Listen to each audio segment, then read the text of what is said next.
And so we scheduled all of our 8 candidates that cycle all around the state to make sure that they could get out to the county party functions. Then I created the Judicial Victory Fund, and we are the first state in the country to actually do anything like this. What it is it's a special account, a state account at the party that we created solely to raise money and invest in the judicial races. And so over the course of the 2 cycles that we have done in this kind of a statewide effort, the results have been absolutely fantastic. So we are 14 for 14 statewide with Supreme Court, Court of Appeals. We have flipped the Court of Appeals. It is now 11-4 Republican. Actually, it would have been 12-3, but one of them got elected, promoted up to the Supreme Court, Richard Deeds, and the governor backfilled. So it's only 11-4. And we flipped the North Carolina Supreme Court from 6-1 Democrat to 5-2 Republican. So great, fantastic results for the campaign. We are now starting to see the fruits of those labors. We had a group of 3 decisions just a couple of weeks ago that came out from the Supreme Court that have a lot to do with what we do, which is elections. Number 1, felons will not be able to vote until they actually complete their sentence. Who would have thought that needed to go to the Supreme Court? But that's, where the progressives were trying to say, don't worry about the law, do what's right.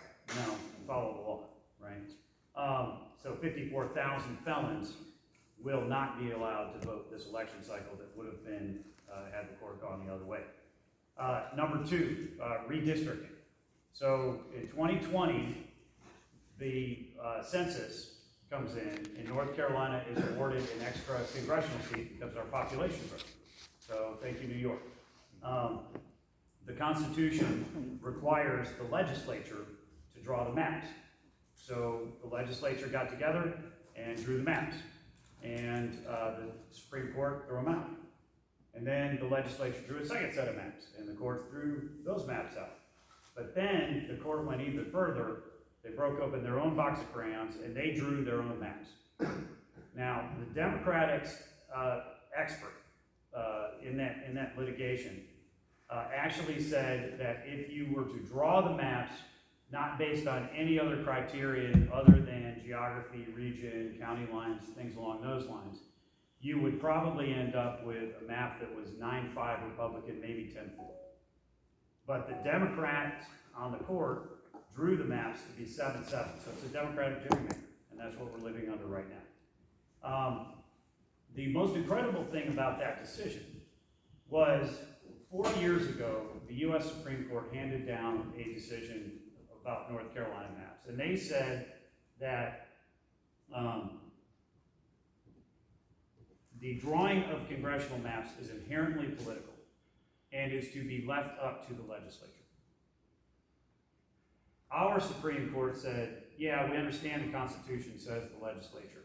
We understand the U.S. Supreme Court says legislature. Nevertheless, we are going to say, no, we're going to draw the maps ourselves. Thankfully, once the new Supreme Court got sworn in January, they were able to go back and have a rehearing and say, no, the Constitution is clear, the U.S. Supreme Court is clear, we are not going to say that we know better than them. We are going to abide by the law. And so they threw out that decision, reversed it, and said to the legislature, go back and draw the maps. So once that decision is ratified by the U.S. Supreme Court, which we expect is going to happen in June, then we will have the legislature sit down and draw new maps. I have every expectation that we will be in a position to pick up 3 or even 4 seats for the congressional majority out of North Carolina and out of our delegation, which is critical because right now, yes, we have that majority, but it's the most narrow Republican majority in the history of the country, only 5 seats. So we've got to get them some cover on it. So that's number 2. And finally, we are going to have voter ID come elections this fall and in the 24 election cycle. When you think about the saga on this, with the legislature having passed a bill and the court's throwing it out, then the legislature put a amendment to our Constitution on the ballot, and the people of North Carolina voted for a constitutional amendment. It is in our Constitution that we have to have voter ID.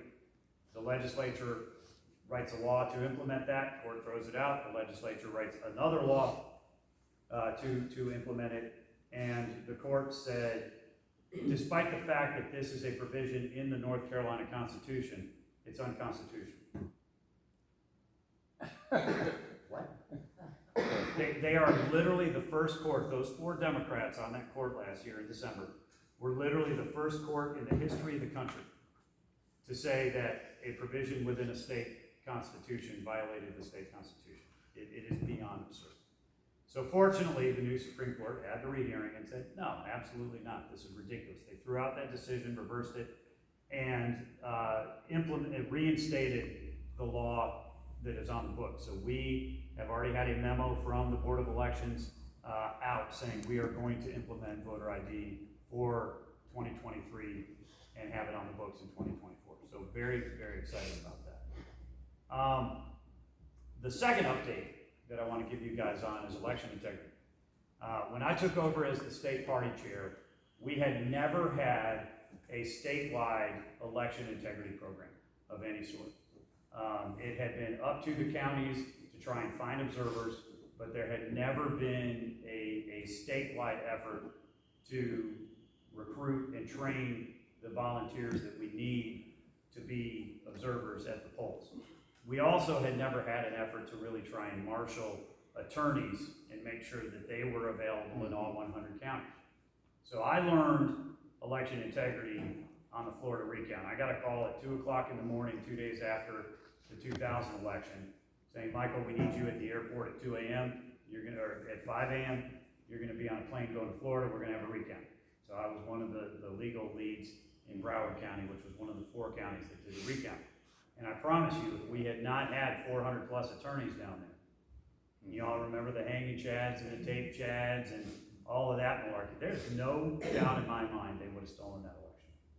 They would have stolen Florida and they would have won the entire election. So when I got in, I was like, we've got to set up an election integrity program here.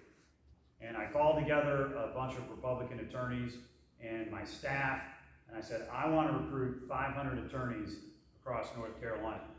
And they all looked at me like I had 2 heads. Why in the world would we need 500 attorneys in North Carolina? Well, we're a battleground state. We have close elections. We have recounts. There are things that happen. We need to make sure that we're going to be in place. And if we don't need them, great. But you got to have them in place. We also recruited 3,000 volunteers and did training sessions. And with the volunteers working through our county parties, we were able to cover about 1/3 of all precincts in the state. And all of our high priority, high risk precincts, we were able to make sure we had Republican observers and attorneys there. And very importantly, not one single vote was counted in North Carolina without us having Republican attorneys and observers in the room. So, as you guys all well know, election night comes and all chaos breaks out, right? Because I gotta say, prior to election night that year, we had not been having a national conversation on election integrity. But after that, by God, we have had an election integrity conversation, right? So I get a call from President Trump after the election. And he says, Michael, I love North Carolina.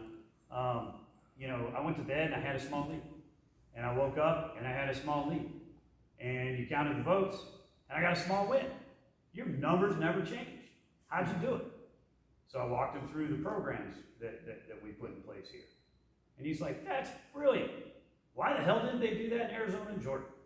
This is a great question, because if we had these types of programs in place in Georgia and Arizona and Michigan and Pennsylvania and Wisconsin, maybe we don't have all this mess coming out of DC right now that we're facing, right? So I get a call a little bit after that from the RNC, and they said, hey, we're looking at what happened, trying to figure out what happened, and there's obviously states that did it right, states that did it wrong. You, Florida, and Ohio were really the 3 states that did it right. What did you do? So I went in and I sat down with them and walked them through the programs that we had put in place here. And they were very similar to the programs that we had in Florida and Ohio.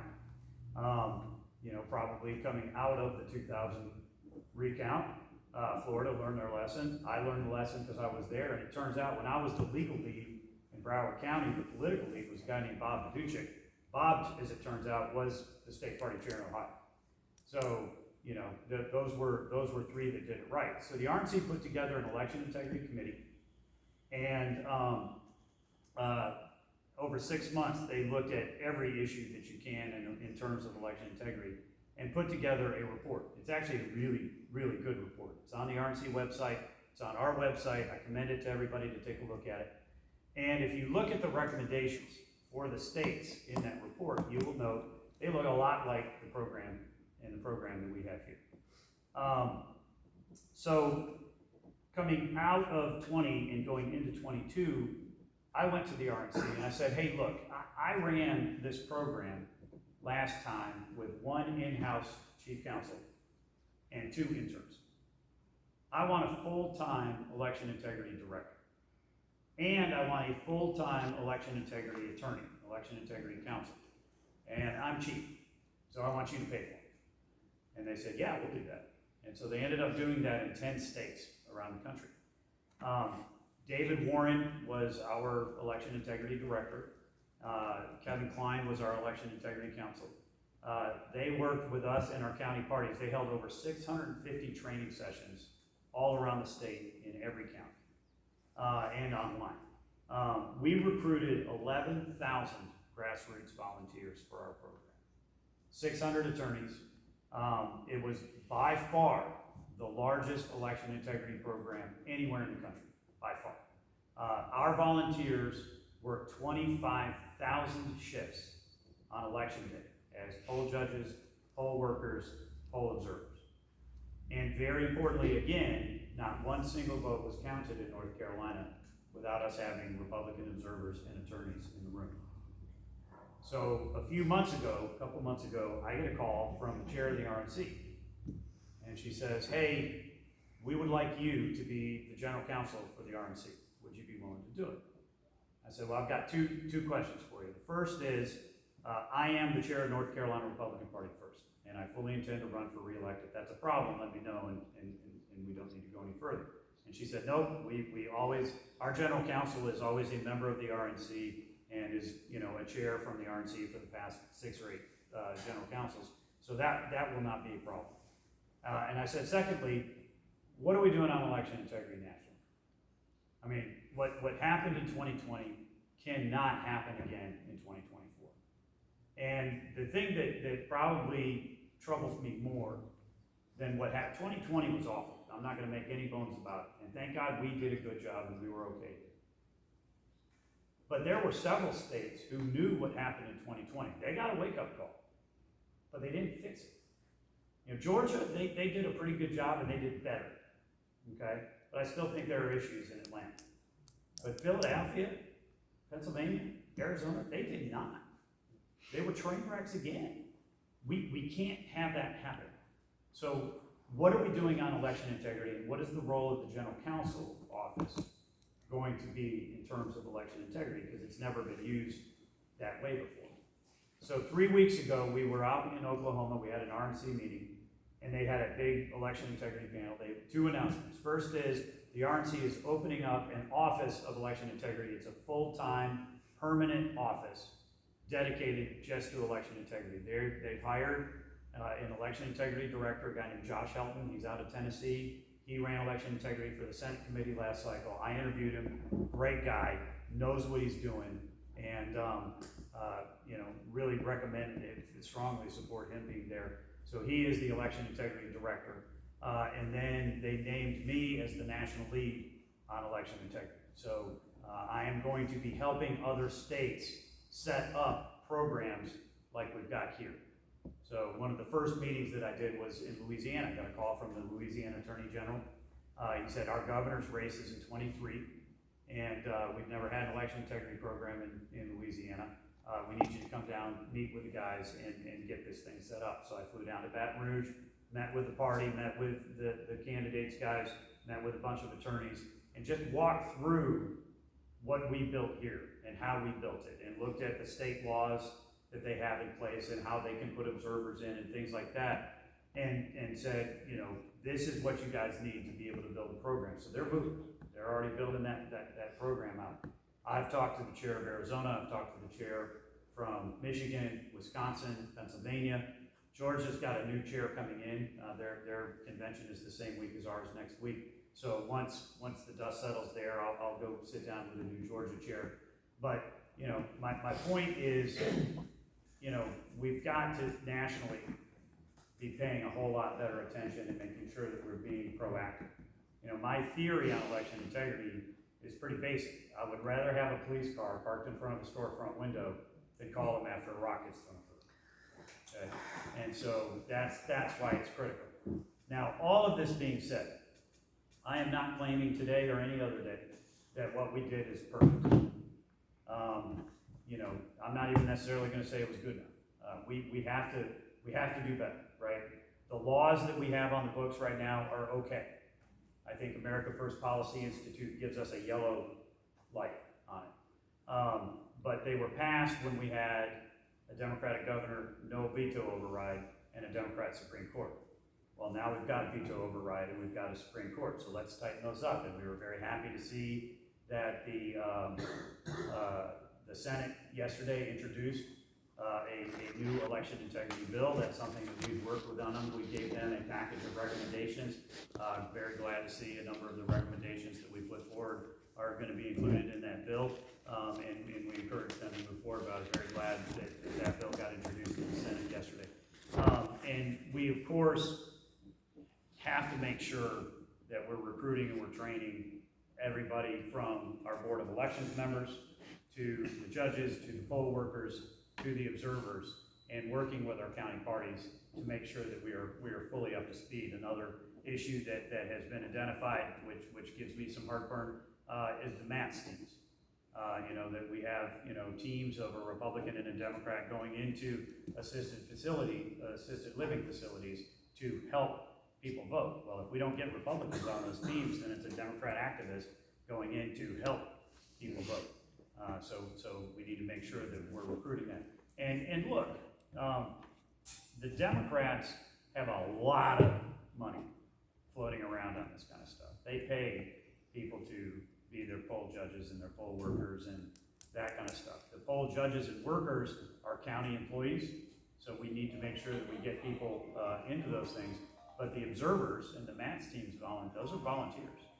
So we're always going to have to compete with Democrats paying their people. They're paid here. Okay. They're paid here. Yeah. On both sides. On the Republican and the Democrat side, MAT team members. On MATS? Okay, great. Well, that's good news. Okay, so we just got to make sure that we get enough people that are posted in there. So we're gonna keep working at this. We're gonna continue to double down on making sure in North Carolina it is easy to vote and hard to cheat. But I really like our narrative, and I think that it is important to me that we are the model for the rest of the country, and that we have come through these 2 election cycles. Again, not perfect, but substantially better, and we feel pretty good about the results we've got. Last update I want to give you is on state convention. So 1 week from today, we will be kicking off our first business sessions. We've got our welcome reception on Thursday night. It's going to be in Greensboro at the Corey Center. We are extremely excited about the speakers lineup. So we've got, for the first event in the country, President Trump, Vice President Pence, Governor Ron DeSantis. We've got Mark Robinson, Ted Budd, Paul Newby. We're going to have pretty much all of our Republican congressional delegation and our Republican statewide judicial sets. We're looking to have somewhere on the order of 1,750, maybe 2,000 delegates, alternates, and guests, so it'll be one of the biggest conventions that we've ever had. If you participated in the Cherokee County Convention in your precincts, then you are eligible to be a delegate down there. Registration closes noon on Tuesday, June 6th, noon registration closes. And if you were not a delegate to the county convention, you still can come down as a guest. We have a few individual seats available for Governor DeSantis' lunch. We are negotiating with the hotel right now to try and get a few more tables for the Trump dinner, but right now those individual seats are sold out. And we have a few seats that are left for the Governor Pence lunch on Saturday. But as far as coming in to being delegates and guests and hanging out with 2,000 of your best Republican friends from all across the state, it's going to be an absolute blast. So I hope everybody will be able to come on down for it. So that's what I got. What do you guys have? I have a question. Yeah. One of the biggest honors that I ever had was to be elected from the district, a Trump delegate in 2016. But how did it feel for you when you were asked by President Trump to nominate him at the 2020 convention? Cool. Yeah. So that was awesome. I got to be honest with you. So we were down in Charlotte and getting ready for the convention, which was not obviously the convention we were all expecting. We were thinking it's going to be 50,000 people and balloons and, you know, the whole shebang. And instead, thanks to Governor Cooper, we were in a ballroom at the convention center and had, I think, a max of 300 people in the room. You know, we're all, you know, down there. We're getting ready, so I get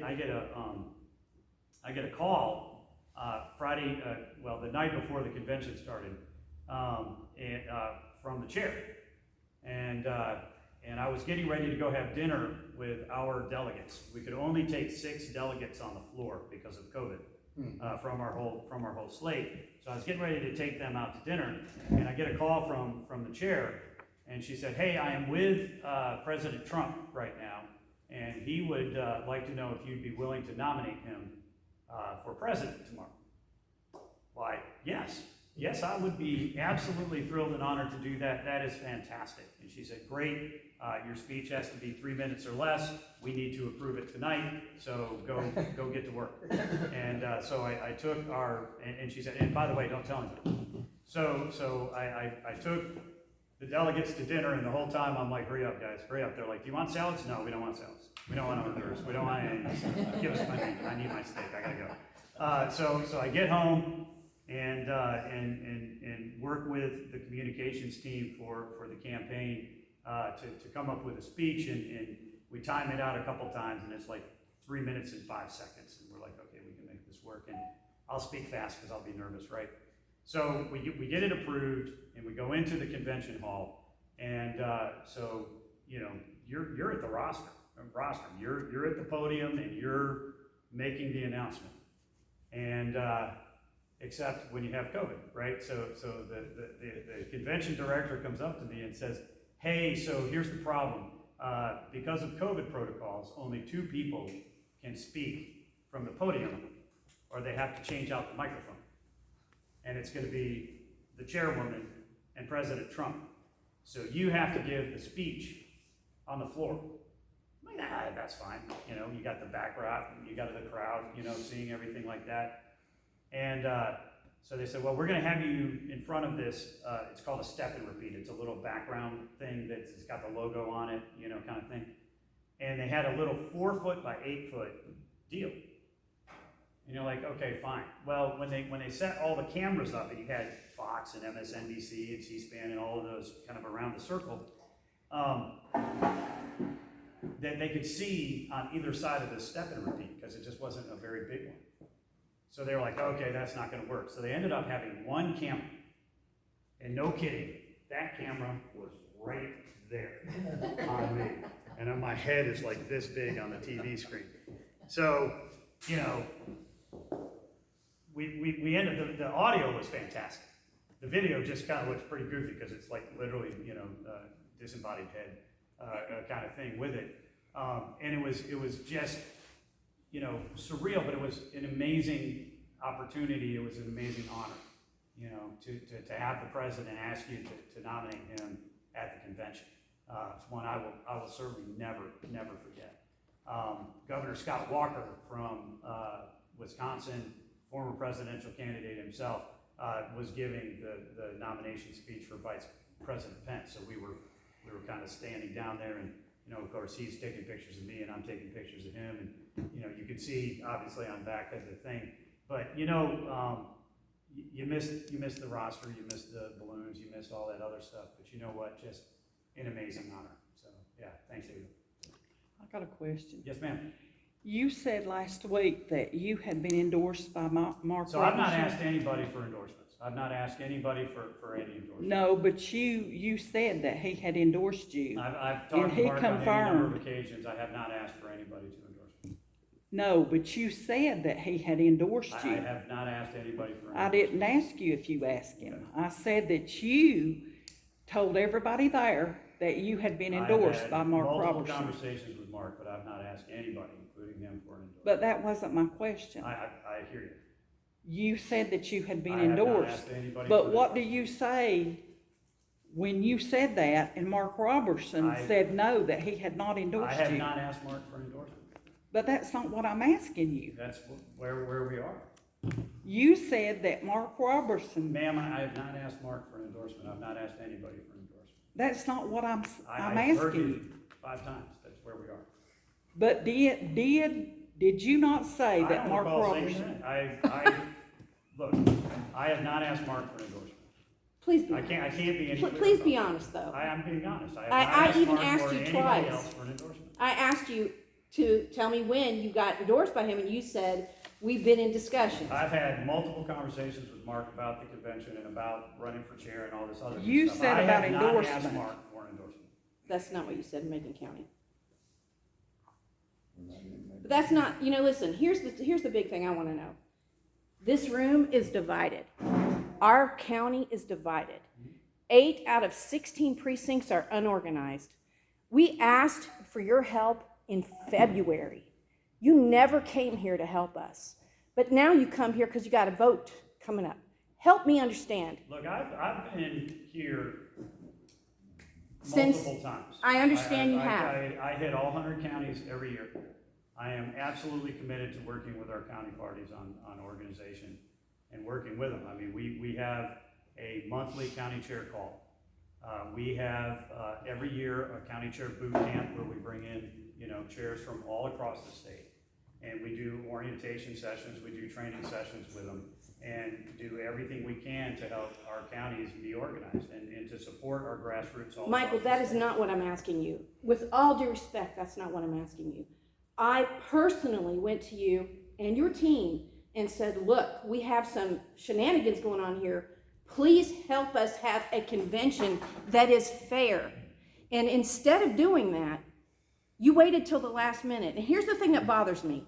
I hired a parliamentarian who I gladly gave over to the convention to help. It was that bad. All I wanted was somebody to come in and help us. And you didn't want to do that. But you want to come up here and ask me to come down there and vote for you. Help me understand.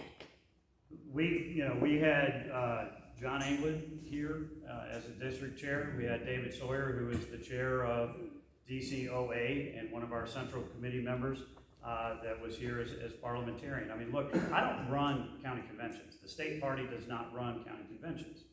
The county party runs the convention. And so, and we have contentious conventions all across the Understand. state. Mr. Chairman, I'd like to just make a point on this. I was the chairman at the time. I asked Chairman Sawyer to come in. Chairman Sawyer wrote the poo back in the 90s. He's been district chair, chairman of the Swain County Republican Party, and also DCCA chair, the training arm for our county organizations. Reverend John Anglin and Mr. Sawyer, Chairman Sawyer, both ran several county conventions. Was ours contentious? Yes, it was. Are we divided? No. Now, there are some that like to stir the pot, whether it's on TikTok or other social media, but we're gonna be here to get you the numbers in 2024. Amen. We will, like we did the last time in 22, elect every single one that's a Republican on our ballot in '24 like we did in '22. So I'm proud of this group.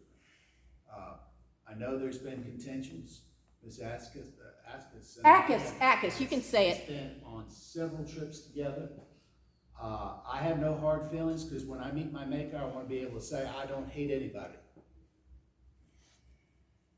That's the challenge to you. I don't hate you, Leo, but you've gone out of your way to say derogatory things. Okay. As a former chair, I'd like to ask a few questions or have a few things here.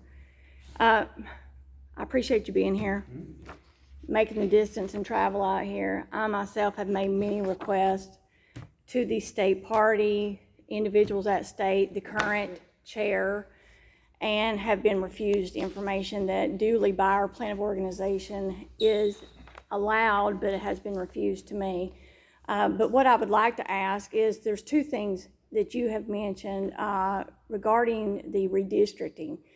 My concern is, you talked about redistricting, and the answers that I've received back is that we are not having the district conventions due to the possibility of redistricting. That I am not understanding why. So we're gonna have district conventions. But why are we holding it off due to redistricting? Because the state plan of organization says that in a redistricting year, where you are redistricting, that you hold the district conventions after the new maps are drawn, so that the district conventions coordinate with the new districts. That's what the plan of organization says. So we're following the plan, and we will, as soon as the maps are drawn, we will make an announcement about when we're gonna hold those district conventions and where. We had those already drawn. The court has ordered them to be redrawn again, so we are going to redraw. This is a Okay. redistricting year, and so we will have those conventions immediately after the maps are drawn. That's what the plan of organization requires. Okay. So then my second part is, my concern is, you're talking about being the RNC legal counsel and election integrity and being the party chair going forward in your hopes to be reelected, and that you're traveling all over the country. And my concern is retaining your responsibilities as the state party chair, when clearly I have seen and been part of and hearing a lot of the issues with other counties, not just ours, all over the state, with problems with regards to plan of organization, the party platform, things that we need to take care of in this state first, that I believe are chairman responsibilities. And how are you planning on addressing that if you're taking care of more, starting up all of this with election integrity throughout the country as RNC legal counsel? Sure. Outside of this state of North Carolina? That's a fair question. What I will go back to is the initial conversation that I had with our chair, which was to say I am the North Carolina Republican Party chair first. And I am going to absolutely put North Carolina first on all of this stuff. Look, the party chair position, I don't take a salary. I'm a volunteer. I have always been a volunteer for this party. I hit all 100 counties every year. And I work very hard to make sure that I am a chair for all 100 counties. That is not going to change. You know, I went down to Louisiana. It took me a day.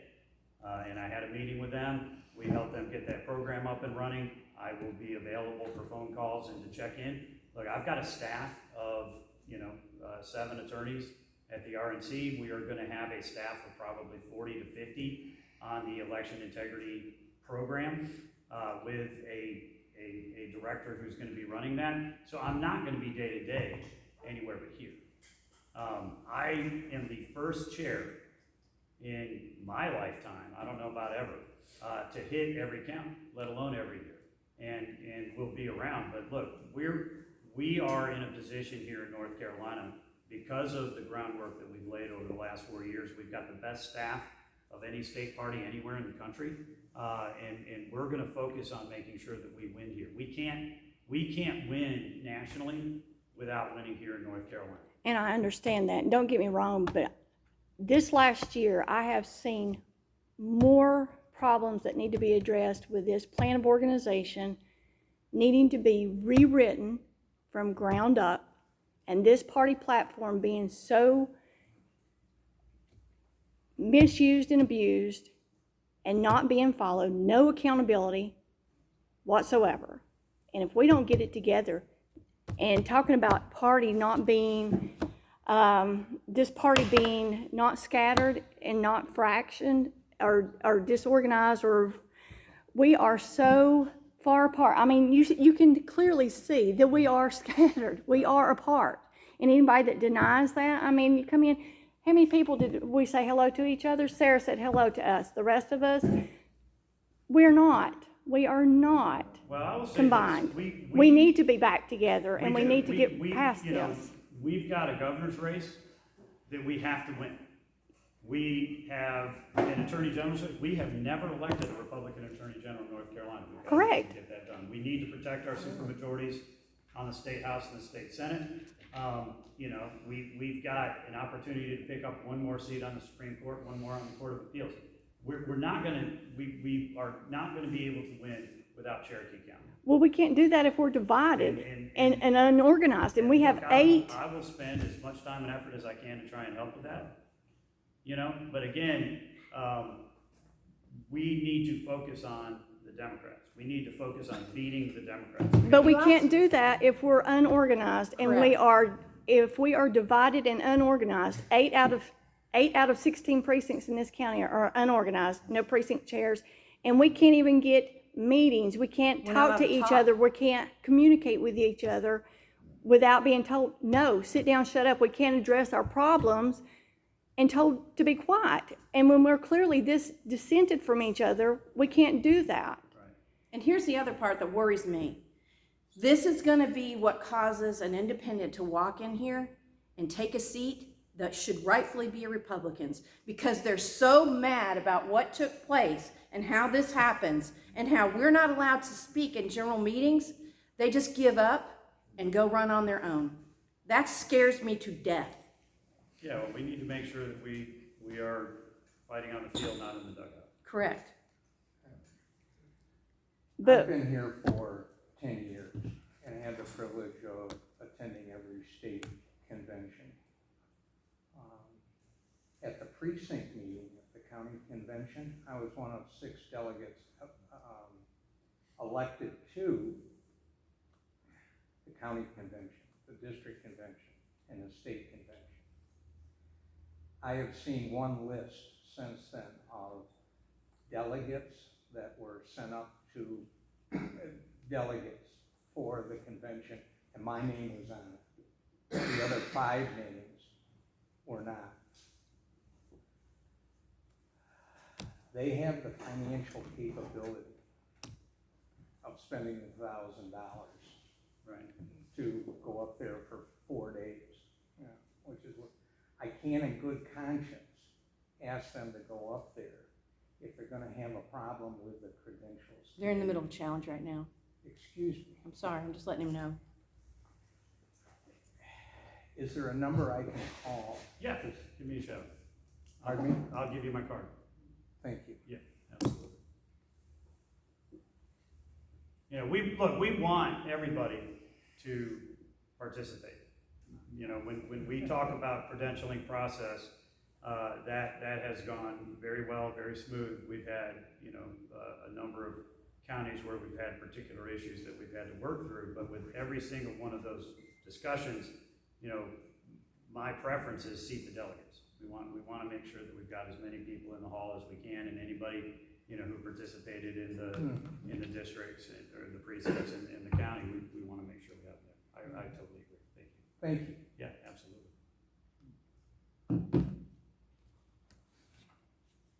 Well, look, folks, I just want to wrap up by saying this. Look, I love being state party chair. I really do. I think that, you know, I was not planning on running in 2019.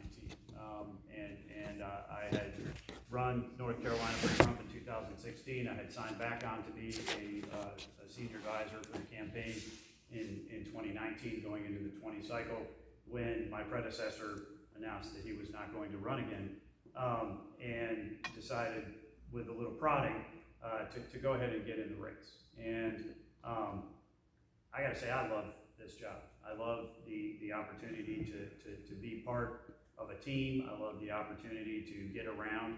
I take very seriously my support for the grassroots. I'm a grassroots activist. I mean, first campaign that I ever volunteered on was 1984. I was a sophomore in high school at Watauga High School for Jesse Helms and Ronald Reagan. You know, and I have been doing doors and phone calls and putting out signs and working with activists for 40 years. This is who I am. This is what I do. There's nothing better than getting out to all 100 counties and getting a chance to see everybody and talk to folks about what's happening in Raleigh, what's happening nationally, and obviously what's happening in their county. So I appreciate all of you guys coming out here this morning, and look forward to seeing as many of you as we can get down to Greensboro. But I will say this is not a one-off for me. I think this is the second time I've been at this place, and the third or fourth time I've been up here to Cherokee. You know, and we will do everything we can to help this county, because we can't win without you. So I really appreciate everybody coming out. Thank you. Jack, Thank you very much. Let me give you a card. here's your, Yeah, because if there are folks that need to go through the credentials committee or anything like that. Jack. Yeah, no, we need to know beforehand. Yeah, absolutely. Yeah, just give me a shout. Text me. Done. Okay, thank you. Do you want these papers for him to give Pardon him? me? You want to give him these papers? Here's your I've stuff. already emailed it, Thank you, sir. the whole package. Thank you, sir. 2 steps ahead. Yeah, always. Yeah. Right. Gives me a chance to get out of the motorcycle. No. Oh. I'm gonna wait until the last minute.